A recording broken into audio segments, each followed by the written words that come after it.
No, it's a pleasure. And this is the first one, right? It is, yes. First time we've spoken in Yeah. person. Hell Uh, yeah. Welcome to the Underground Tattoo Podcast. So, Genko is a celebrity scratcher, and you're based in London, right? Yeah, I've been working in London for since the start of my career now, yeah, 3 years. 3 years. Hell Mhm. yeah. That's Yeah, it amazing. Come so feels far. kind of, thank you. It's like, it's weird because it feels like it's been forever, but I also feel like I've been tattooing for like 6 months and I know nothing. Like the imposter syndrome's still kind of crazy, you know? Yeah, it's impossibly hard to tattoo. It's just ridiculous. So for those who aren't familiar, a celebrity scratcher is just a cultural term for a famous underground tattoo artist. So you are very much that. I would say you're very much a trending artist right now, and a genre I've dubbed um, underground renaissance, if you will. So Yeah. I fuck with that. I mean, especially because like all of my inspiration comes from like the Italian Renaissance, you know, so it's kind of appropriate for me. hell yeah, that's great. Yeah, I think is it okay if I call you a pirate queen? Yeah, that's cool. I mean, yeah, I fuck with that. Like, Okay, cool. yeah, I mean, that whole shit. I have a boat and I like to sit on my boat and drink and smoke and fish. Really? Yeah, I have an actual boat. Like, I don't just. I feel like people think that like I just fucked with that as like a term, but like I actually like have a boat and I go fishing a lot. And my Genko isn't my real name, it's my chosen name, but my birth name means the ocean. So it's always been like a big part of my life. Like I tie fish hooks and I fish with them and I catch fish and I do all of that shit. So it's That's actually like crazy. it's my life, you know, it's a funny thing to call me, but like it's also my life, you know.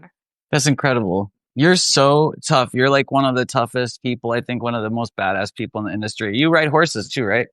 I ride horses. Yeah, I was riding my horse today actually. Yeah, they're right out in my garden right now. I mean, it's dark, so I would show you, but you You, can't see them. I But seen on your story you posted a video. You were like on a stretcher, and you're like, oh yeah, I might be laid up for a minute, and then you were like tattooing like 3 days later. yeah, yeah. So I had a pretty nasty fall the other day. My horse stepped on a bird and it scared the shit out of him. So I fell off. I landed kind of on my head, so I had some pretty bad whiplash, but it cleared up really fast. Like it was cool. But I mean, I've maybe fallen off horses like between 40 to 50 times in my life. Like this is just something that like you have an animal, they're a big animal, they're unpredictable at times, and it's just something that like you sign up for when you ride horses, you know? Yeah, I don't think maybe a lot of people don't realize how like badass horse riding is. It's tough. It's very tough, and it's very, very hardcore.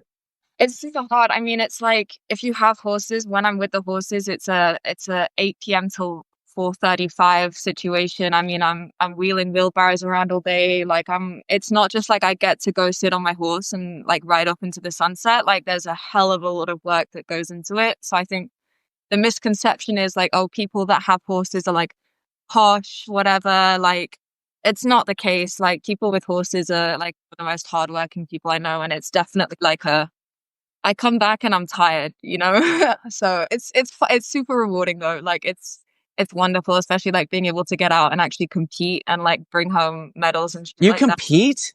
Yeah, You have so medals? I do. I mean, they're not here, but I have them all in my house. I have a bunch of rosettes. You get the little ribbons. And I was actually working towards the regional championships this year, but my horse yesterday had a dodgy leg, so I had to pull out of the competition, which was super fucking sad, but like it's just What part. is the competition? So I compete dressage. So you know that video of Snoop Dogg and he's like watching the horses at the Olympics and he's like, "Yo, the horse is crip walking." Yeah, that's what I do. Okay, that's really Yeah, so cool. it's like the dancing horses. Yeah. That's so cool. Yo, real It, quick for our young scratchers out there, what machine do you use? What cartridge? Like what voltage and uh, ink? so I've been using Da Vinci's basically my whole career. I mean, I feel like I started off with quadrants and then I Do pretty you use quick. like the 3RL Yeah, Oh, 8, 10, I 25. use the .35 Da Vinci 3RLs. I've been using those my entire career. Okay, what Uh, machine do you use? I run the Ambition Ninja, which not many people have heard of. It's I'm I guess familiar. they're super cool machines. I mean, I would say they last ages. The only reason I ever like get a replacement is if I accidentally drop it and then something's like rattling inside, but they're super like long lasting. They're great. What Uh, ink do you like using right now? oh, just basic Eternal, honestly. Like The in Eternal's got like 30 blacks. Is it called basic or? I don't know, it's just the white label one. I've never looked super closely at it, honestly. Like, I feel like for me, my tattoos, like the ink is kind of the least important part of my process. Like, I'll use whatever people have. Like, for me, the way that I get my tattoos to look the way they look is definitely more of a technique thing. Like, I can kind of I'm not doing super crazy fine line stuff. Like, I'm not doing super crazy, like, bold lines where the ink, like I've seen your experiments with like single needle ink and stuff like that. That's not something I've ever really like looked into because I've never kind of had the need to, I suppose. Yeah, that I just like throwing that in there for all of our aspiring young artists out there. It's just like I see you guys, I got you. You know what I'm saying? Just as a bonus. Like I Uh, at this point, I don't think it matters much, uh, but Food, I would say definitely the Da Vinci needles. I've fucked with those are my favorite too. I've fucked with a bunch of different needles, but honestly for me, So you made like a big switch to really dialing in on the more classical art, right? Like maybe a year ago, I suppose now. Was that kind of like clients really started connecting with that sort of thing and it kind of yeah. I mean, I'll tell you the brief, like, I guess, background to why I tattoo the content that I tattoo now. So my best friend in school, her dad was my art history teacher, and I loved his class. He was the reason I took the class because I loved him so much.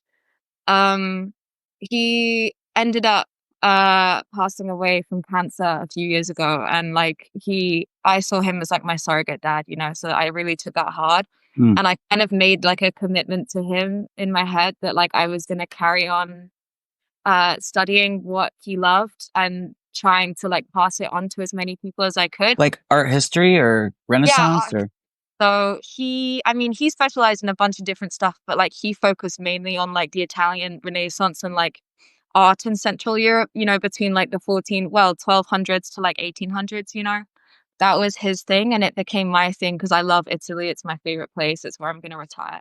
do you visit Um, there? oh yeah, a lot. I make like a yearly pilgrimage to Venice. That's my place. I go to Florence maybe once a year. Um, it's my place. It's like where I feel like my heart is. But I kicked off my career, there were references from that for sure. But like when you start your career, I feel like you're looking at what everyone else is doing and you're looking at what's selling. So you do that thing, to like kick off your career. So like I definitely started off being more like Pinteresty based, more like pop culture references, stuff like that. And it sold really well. And then I just realized that I was super unfulfilled by it. It felt really stale to me. It just wasn't what I wanted to be doing.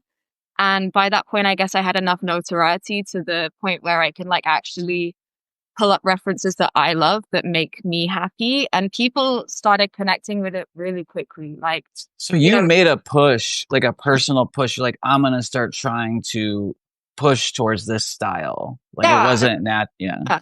I wanted people to fall in love with what I'm in love with. And like, I get a lot of people coming to appointments with me and they have no knowledge of like this period in art and they're asking me questions and they're connecting with it and they leave with a giant back piece with these artworks in it.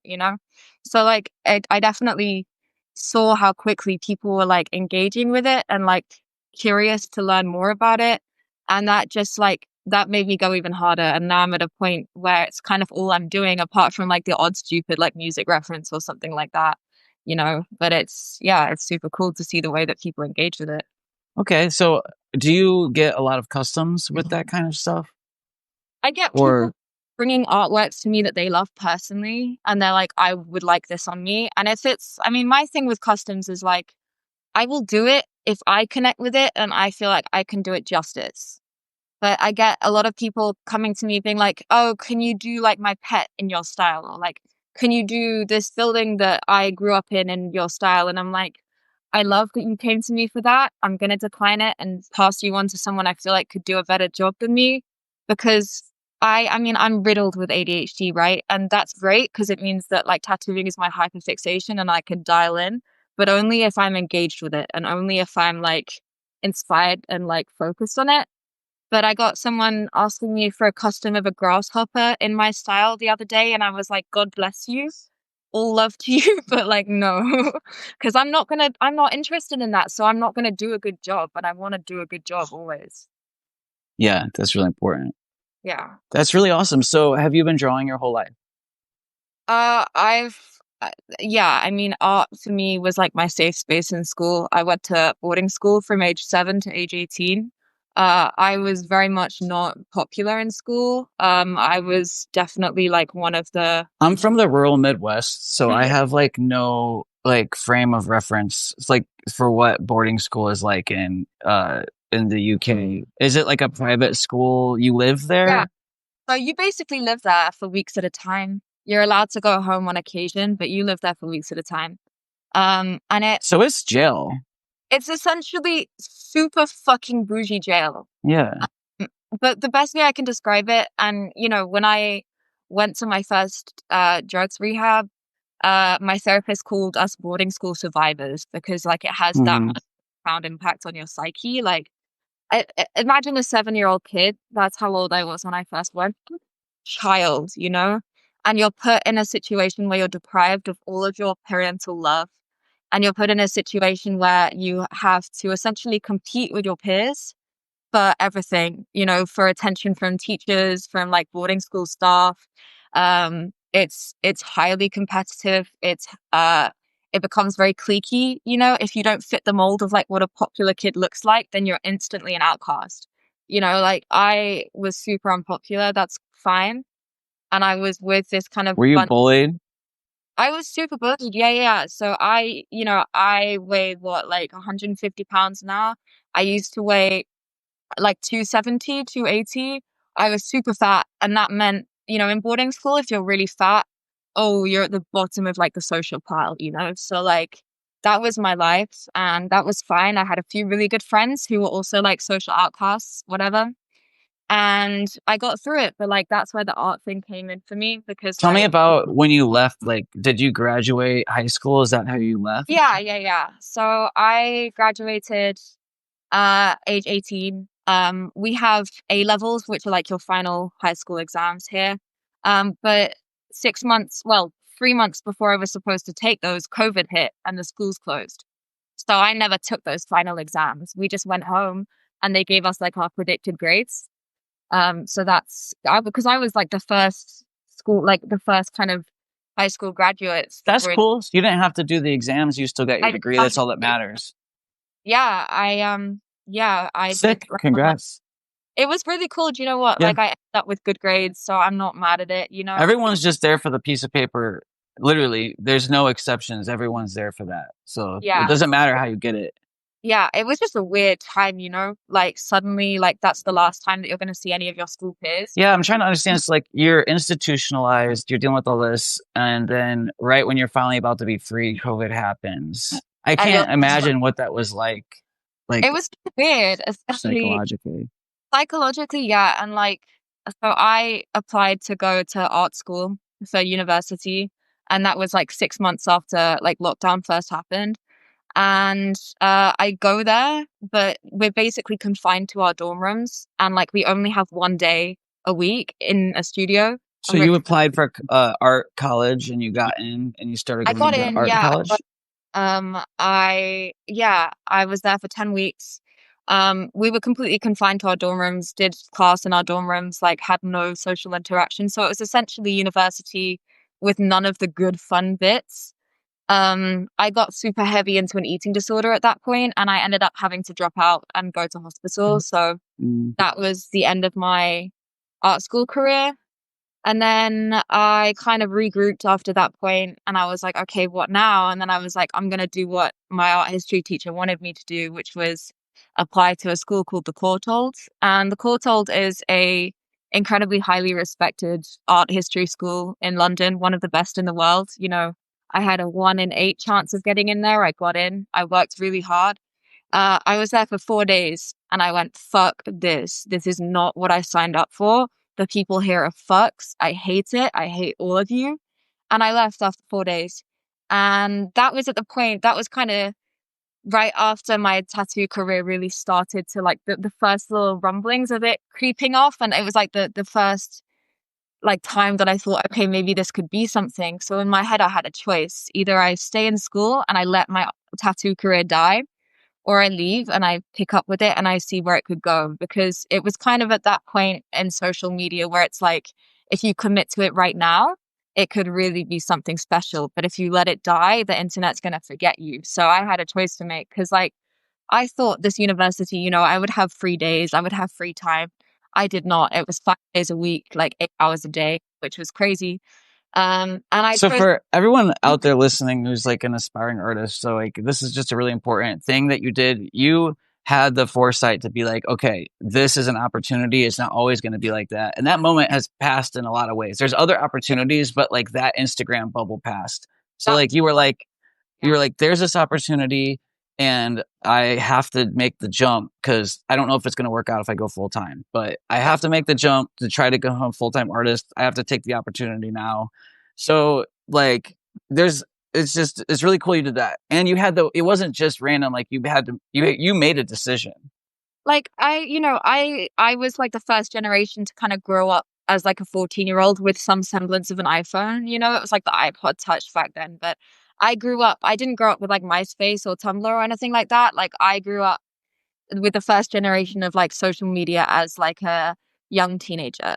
So I had seen the way that like social media had grown and evolved. I'm kind of the first generation, I guess, that kind of grew up with an understanding of the way that social media works from a youngish age. You know, I was 14 when I got my first phone. Um, I used a Nokia brick before that, but like I saw the way that social media was, and I knew, like, I was looking at this whole situation and it was so scary to me, but I knew that if I did not take this slight momentum that I had and put like my heart and soul into it, I was like, I will never have a career doing this. Like, it's not going to take off the same way. And I've seen the way that my peers who have started tattooing over the last year, who are just as talented as me, have just as good a portfolio as me. I've seen the way that Instagram is now no longer like that. And they've really struggled to gain traction. They've really struggled to like get the ball rolling just because, you know, the algorithms have changed, like so much has changed about Instagram that it doesn't favor artists in the same way nearly as strongly anymore. So they've really struggled. And I kind of sit back and I'm like, thank God I had the foresight to do what I did then. And like, thank God I put all of my energy into this because like otherwise who knows what would have happened, you know? Well, the good news is there that bubble passed, but there's other Oh opportunities yeah. that are even better now. But it's a matter Yeah. of it's the same thing. Anyone who wants to take an opportunity now, they're out there. It's scary. Yeah, for That's sure. why we're here on Substack right I was now. about to say, like, Actually, and we've got people like you that are really pushing for like this whole movement to I guess be more widely known, which is so crazy. Like, you know, because no one else has really shown like the initiative to do. I mean, we've got people like Nine Mag in New York who've made their magazine, and that's so crazy. But like, definitely you have played a massive part in like helping this underground movement be more widely accepted, and that's so sick. So thank you to you as well. yeah, for sure. And you know, the good news is I think a lot of folks feel like they're always playing catch up. And oh, like, you know, you're always kind of behind and it's moving so fast. But really the good news is we're very early. The underground movement just started. You're getting in, even if you just start trying to learn the tattoo today, you're early because the underground movement that happened, like this whole culture that got built, it just started. When you have a cultural movement that's global, that's so inspiring and that's like all over Pinterest, it's all over everything. It's inspiring art, fashion, media.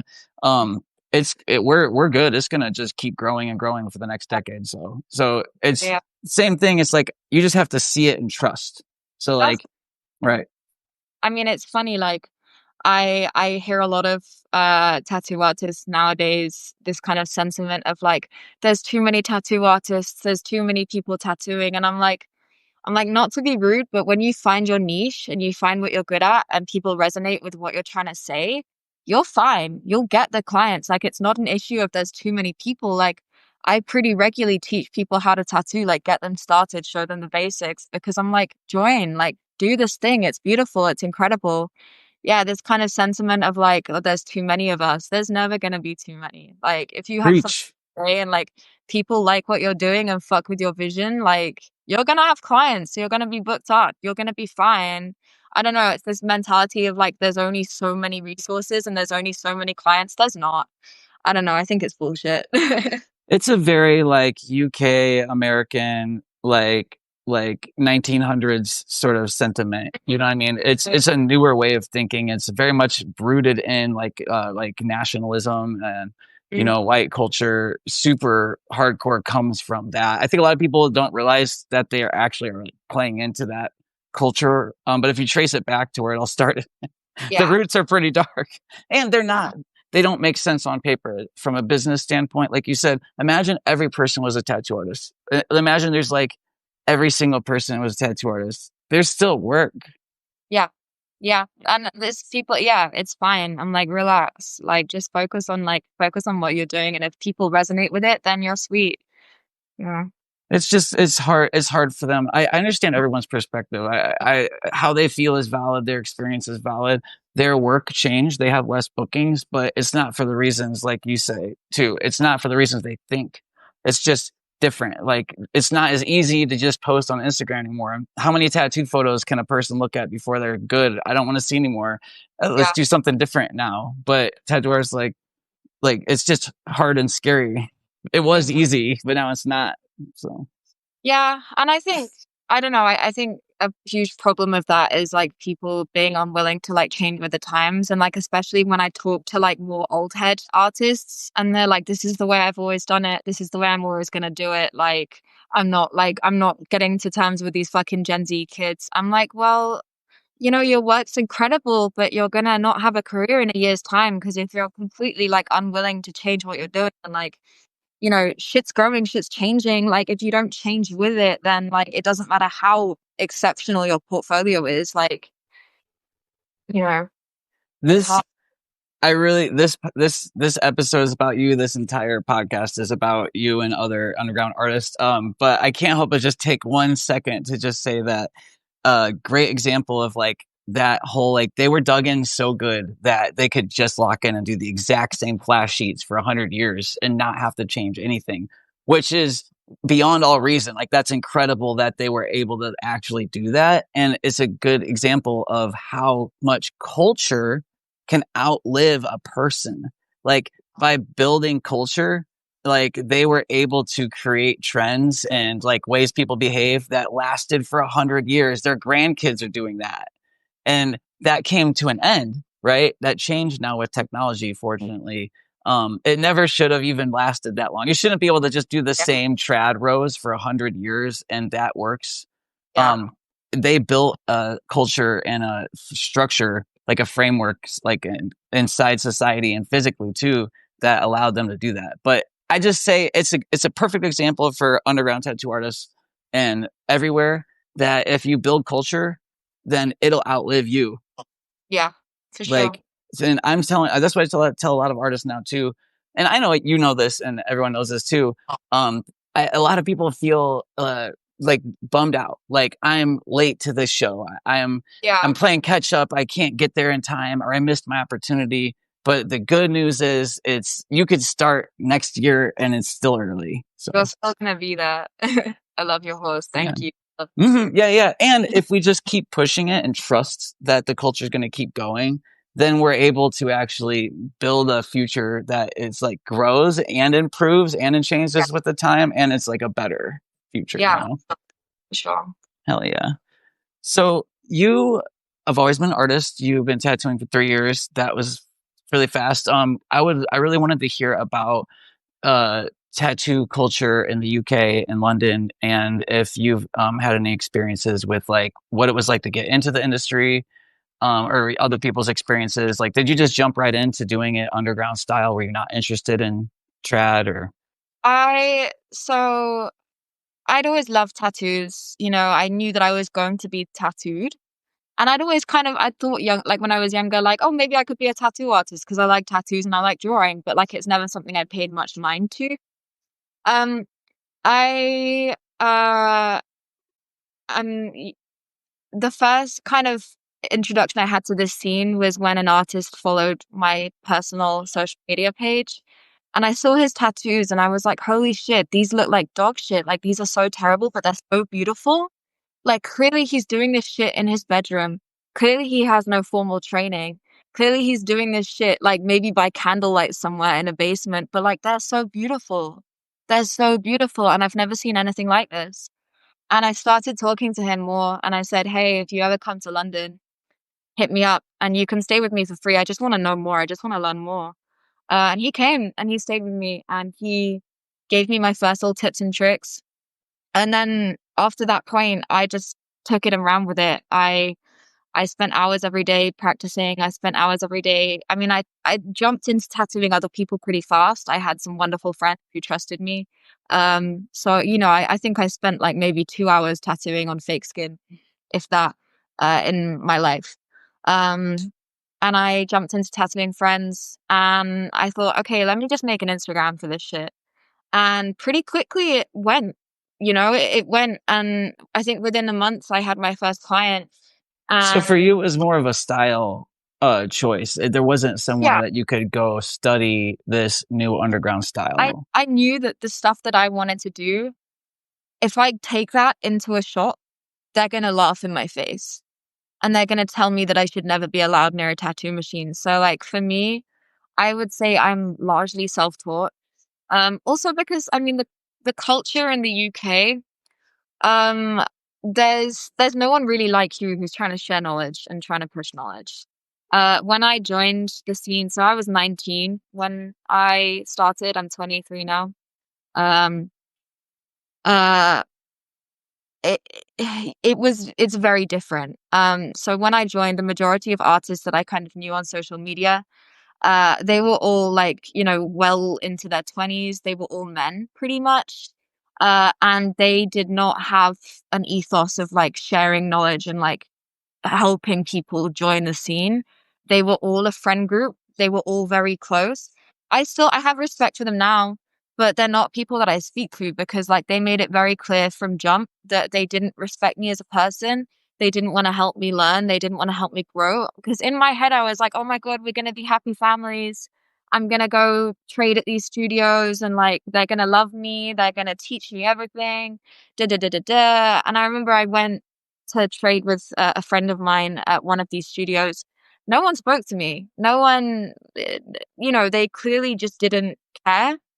And This was like a year and a half into your career, no, this was like 6 months, 6 months. 8 months. Because they just saw me as like this young girl that like, but it was my social media had taken off really quickly. Like at that point, I had a good amount of followers. And for me, followers have never been like an important thing. I don't give a fuck how many people follow me. If you're good people, that's all I care about. But there's definitely like a focus, I think, on numbers and the fact that I'd already amassed quite a large number of people, even though I was this newbie, this girl who didn't know what she was doing.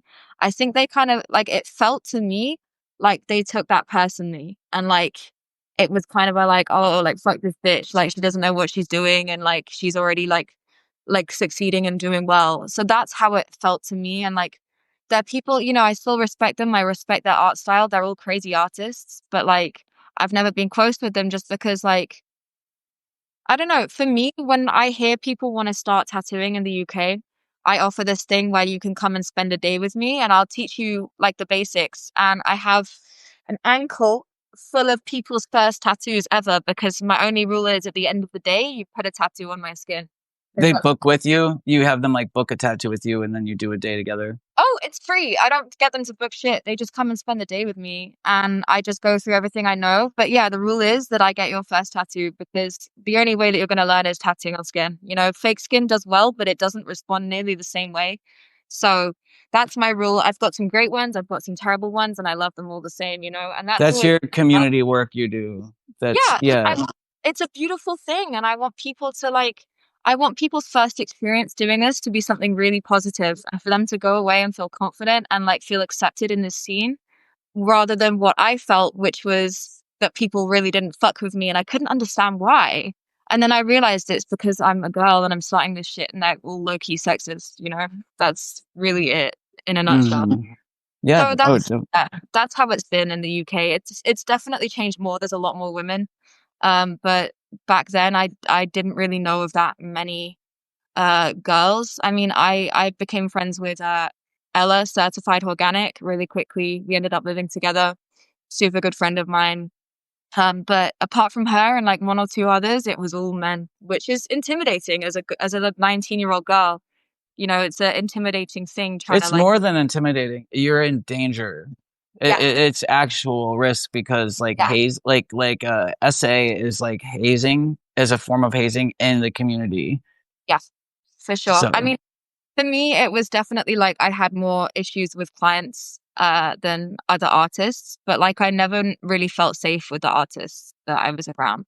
Like I chose not to hang out with them or like not to try and integrate into that scene because I was like, I don't feel okay I with think it. that's cool. You literally donate your time to teach other artists. When we opened our studio in Indiana, as DIY artists, I very much felt that responsibility as a studio owner. Because there was no same thing. There's only a handful of studios within like a 50-mile radius. There's like 4 or 5. And same thing again, they're all just like white men. Anyone who is like, queer or people of color were laughed away if they came like asking for an apprenticeship. So as a studio owner, we open our own, we always made resources for people to learn. I would always spend like donate a day working with people to get them Yeah, trained up. Anyone who is marginalized, that was like, and it's like, it's something you don't even think about. You do it because like, you have to, you know what I mean? yeah. Like you have to in a good way, but you just do it because it's the right, you want to do it and it's the right thing to I do. love And doing it. Like it's not exactly. me that it's the right thing to do because of course it is, but for me it's like when I see like the joy on someone's face when it clicks in their head, that first little click in their head where they figure out the comfy way to hold the fucking machine. They figure out the fucking like they you can see that little click in someone's head and that's the shit I live for because I'm like I've taught a few people and I like looked at them that first day and I was like, you are gonna be a fucking great artist. And they are now. You know, there's people out there that have done incredibly well that like I have been honored enough to like play a part in that, you know. But I don't pretend, you know, I still have so much to learn. Like I'm not new to the scene, but I'm still young. You're just showing people what you've learned. That's the thing. I make it You're super clear. Like right, right. I'm not a pro. A lot of people are going to disagree with what I'm about to tell you, and that's fine. I would disagree with a lot of other people. This is what I know. This is what I do. So if you like my art and you want a tattoo like me, this is what you do. But like, I'm not a professional. I do not pretend to know everything. You know, I Right. always make that super clear. It's a super good this is just a really really important thing for people to understand, especially other artists who like have opinions about this, is that there's two types. Like there's like, I am a teacher, I'm a mentor, here is my like curriculum and course that I am selling, or you have to access this way. And then you have people who are like, it's more like I'm a documentary maker, I am a storyteller, and I am just sharing what I learned Yeah. as I learn it. And like, here's what I have learned so far. All you are doing is just sharing what you've learned. You're not. And if you are clear about that up front, I don't think the two are related at all. I don't advertise that I do this. Right. I people will DM me and they'll be like, "Oh, do you have any tips? I want to start. I don't know where to go or what to do." I'm like, "Come, spend a day." But I don't advertise this because I know that I would get an influx of people being like, "You don't have the right to Hey, pretend keep to." going. I'm just grabbing one thing. Please carry on though. Yeah, no, no, you're good. Yeah, like I don't think I have the right to advertise myself heat or like anything like that because I've only been going for 3 years. Like I still have so much to learn and so much to gain myself. So I don't know. I just don't think it's fair. Mm. But yeah, if people want to learn and want to get my take on things and a day like that, cool, message easy. Hell yeah. So, it's also like you're an entrepreneur too. Like you do it because you like to and because it's the right thing to do. But this is also a good example of reinvesting in your community, like full Yeah, stop. Like you are literally generating future opportunities for yourself. And you're an investor too. yeah, You know, you're finding people, you're investing your time and like, resources. And in return, that person later on can bring opportunities to you. Right. yeah. That happens. I've I've had some incredible opportunities and some that are still, being lined up just because of the way that I conduct myself and the way that even though I felt kind of unaccepted when I first started, like I made a conscious decision. I was like, I can either let this sour my whole view of the whole tattoo community and be a raging bitch for the rest of my career, or I can like decide that I'm gonna do better and be better. And I mean, I'm a good person. I know I am, but I'm also a person that like, I have a lot of spite in my heart sometimes. And like, I don't let it like bubble over and affect other people, but I know that I have the capability to be a really spiteful and unpleasant person if I allow myself to be. So I was like, this cannot dictate the rest of my career because if I let it, then I'm fucked. And I wake up every day and I decide to be nice. Are you saying like you deciding to be nice is like a form of like related to teaching people or sharing what you've learned or I think just me as a person, like I'm a person, uh, I've I've been through a hell of a lot as a person. I've been through traumatic experiences that most people can't even imagine. I've been a heavy drug addict. I've been in hospital numerous times for severe eating disorders. Like, if I allow all of the shit that I've been through as a person to like dictate the way that I behave, I would be a really deeply unpleasant person to be around. And I do sometimes notice myself like slipping back into those patterns. There's a few days in a year where I'll message my client the night before and I'll be like, hey, I'm really not in the headspace to do this tattoo. I want you to leave with a good tattoo. I am going to move your appointment and I'm going to discount you for the inconvenience. But I'm not okay to do this tattoo tomorrow. I need to take care of myself. And like that happens once in a blue moon. But like I'm self-aware enough and I'm mature enough to like know when I'm kind of getting to that point. We all have shit that we go through. We all have stuff that we need to take care of in okay. ourselves. I like that metric for Yeah, measuring like, okay, like, am I a good person? It's like, I'm aware of these things that are affecting me and choosing to, not let that influence how I'm going to act today. Like, and yeah, then as far as mindfulness goes, like a tattoo artist that's our whole job is mindfulness. Like yeah, having to focus and hold a needle and your whole job that's the number one tool you're using, right? yeah. Yeah. And like So yeah. being able to kind of not only regulate yourself, but like recognize if a person that you're tattooing is like getting in their head a bit or like getting uncomfortable or like if something's going on, like you have to be so aware of what you're doing. But also like there's a person on your table and you have no idea where their head's at. Like you don't have it, they could walk in any kind of mood and like it's your responsibility as a good artist to be like, am I good? But also like, are you good? And notice their body language. And like, if they're starting to like bug out a little bit, like, okay, we stop, you like take a moment, whatever. Um, I mean, Okay. like, That's well, I think that's a perfect note to end on. Is that one of the most important values of being a tattoo artist, and leave this with the other artists and clients and everyone is that um, choosing how you act, choosing how you communicate with people, and how you interact with other artists, with your clients, with the community, maybe is one of the most important metrics to decide whether you're a good artist, whether you're a good person, and what you have to bring to the community. Like that matters. You're saying that matter. It might be like you don't even think about it. You're like, that's just the biggest thing. yeah, yeah. That's And incredible. we have so much potential to do so much good to so many people. And like, I see it so often, I run a scheme where if you're a year clean off drugs, I'll give you a super, super, super discounted tattoo. you know, just pay for my rent for that day and we're chilling, you know?